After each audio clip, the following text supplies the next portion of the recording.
Hi, I'm Rich Slayton, and this is Inside the Play. Today, we're looking at this pivotal match between NRG and Pain Gaming, where Boeufmac pretty much turns the season around with one single game. Now, some context for this game. This was the fourth match of the season, or fifth match of the season, and you have to go all the way to the third page of standings to even find NRG at 1-3, having just got their first win off of a winless Tribe Gaming. So some context for the game we're going to talk about. 2v2 between Thunderstruck and Dip against Carnage and Wen. Thunderstruck and Dip lose a close one in the last seconds and get swept.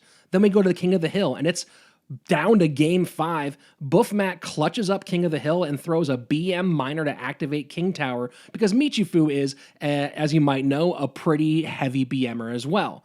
So then we go to 1v1 and Michifu takes game 1 fairly easily and throws his own BM miner to the corner.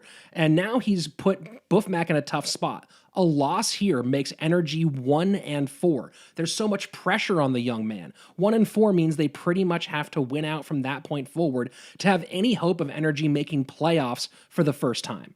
So let's go into the game that really ends up defining NRG's season. It's one of my favorite Boeufmac performances because it gets into just how intelligent of a player he really is.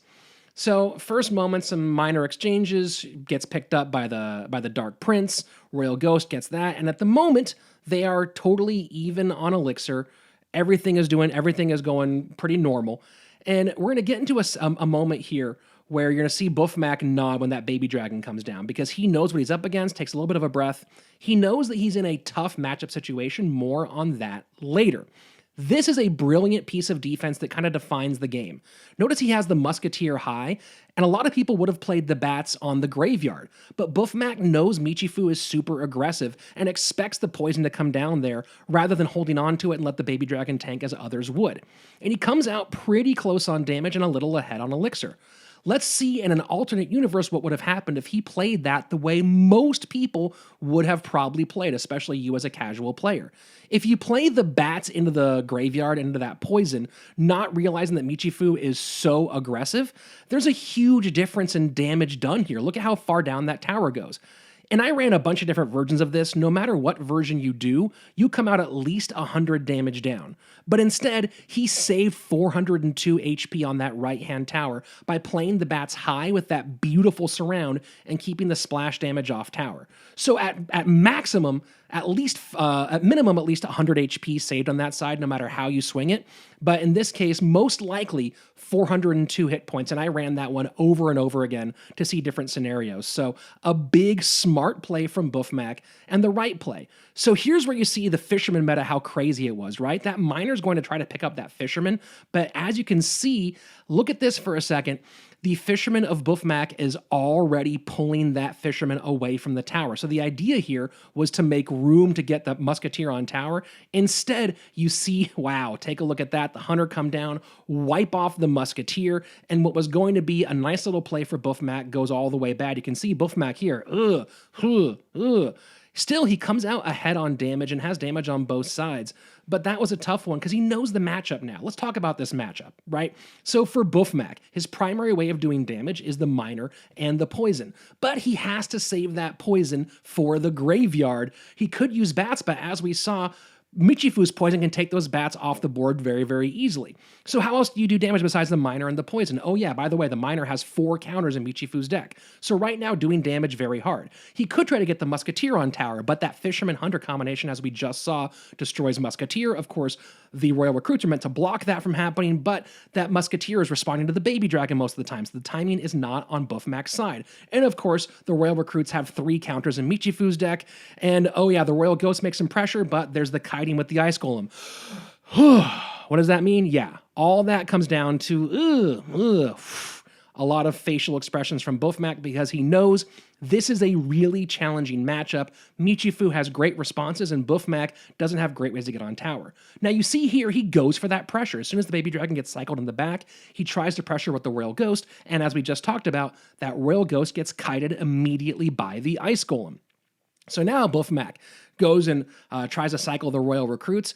And again, we see playing defense here. He drops the bats that immediately get poisoned out. And of course, on the other side, now you see the Dark Prince taking care of those Royal recruits. So in one 20-second exchange, you see three things we just talked about happen. The Ice Golem kiting, the aggressive poisoning taking bats off the board, and the Dark Prince countering the Royal recruits. Now, this is just a fun moment for all of us to look at for a second. You see the look on Boeufmac's face. He's like, oh, will the Dark Prince hit? We've all made that same facial expression. It doesn't actually end up hitting. Now, at the same time, you might not be looking at this, but you see the Musketeer cycled on the right for Boeufmac and the Hunter cycled on the right for Michifu. And look at this, the Musketeer is ahead of those Royal recruits because they were out of cycle. And here we go. Boom. Fisherman pulls up the Musketeer, Hunter takes it off the board, and Boeufmac is forced to play that poison high. Now, you might be missing this behind the timer. As soon as he sees that poison go high out of cycle, Michifu goes with the Baby Dragon. Now, a lot of people would have tried to defend the right-hand side. 7 elixir, he's up right now, Boeufmac. He wants to play defense, but look at what he does here.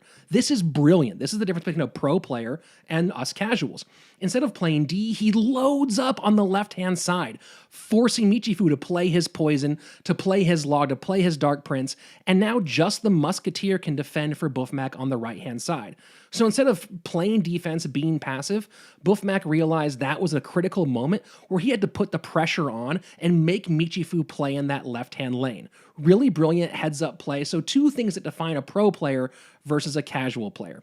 And now again, you see pressuring with that Royal Ghost on the right-hand side, trying to get everything he can. And look at this. This time with the Royal recruits being further ahead in cycle, the Musketeer can get down, be safe long enough to help with the Baby Dragon, do a whole bunch of work, and get a bunch done. And now, here we go into sudden death overtime, and suddenly Boeufmac has taken the lead off of some brilliant play, off of pressure play.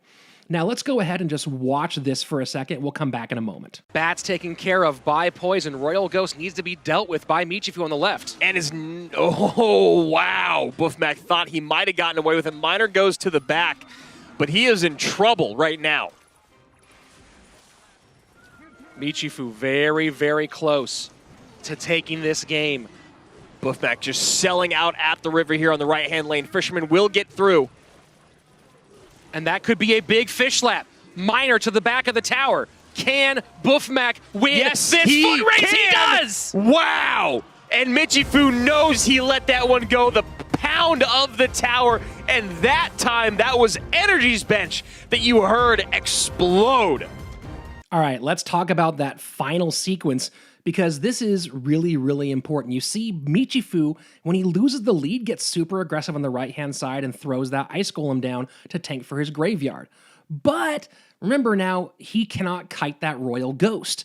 So instead of being able to kite the Royal Ghost, Michifu is forced to spend on that left-hand side, and he has to drop 4 elixir for the Dark Prince, but also the Miner comes in, so he has to spend another 3 elixir on the back to try to pick it up with the Fisherman. That doesn't actually work. That 3 elixir is really important. Remember that 3 elixir. Notice also that Boeufmac didn't play his poison on defense because he knows he's going to need it on offense at some point here. Now take a look at this. He's within log poison range, right? Just 2 spells can get down from Michifu, and that's going to be GG. And here we go. Michifu is going to drop the log on the right-hand side, do some damage on the Muskie and on that Fisherman, but the Snowball comes in, and check this out. Makes enough room that the Baby Dragon has to move before it can get the Fisherman off the board, allowing 1 extra fish slap. And now you see Michifu does not have the 3 elixir needed to try to pick up that Miner with the Fisherman in the back. Instead, the Fisherman is down too late. Miner gets in, and that's a 66 HP difference. Look at that real nice and tight. 66 HP. That was the difference for the win. And what was that difference? Well, it was spending 3 elixir extra on this side because of the cycle problem and not having that for defense on the right at the end. It was the Snowball making enough room by Boeufmac to get that 1 extra fish slap. And of course, it was that brilliant defense early on, going for the Bats surround rather than playing the Bats on graveyard defense that saved at least 100 HP, if not more. And of course, NRG cannot believe the way that Boeufmac played that. And Boeufmac goes on in this game to clutch things up, and you see Michifu, no matter what, winning or losing, those emotes will come out, and Boeufmac gets a huge clutch here and a big time win, and his team is absolutely ecstatic. They've gone from an 0-3 start to now winning 2 in a row, and by the way, they went on to win 5 games in a row, 5 huge games in a row, and in the end, they clinched that last spot in playoffs, and they're able to get all the way up to that second match in playoffs, the first time for NRG, and it was all hinging on this game. I really hope you enjoyed this edition of Inside the Play. For more like this, don't forget to hit subscribe and of course ring that bell for all notifications, and you can watch the next video, see more Inside the Play here. Thanks for watching, I'm Rich Slayton, and I'll see you next time on Inside the Play.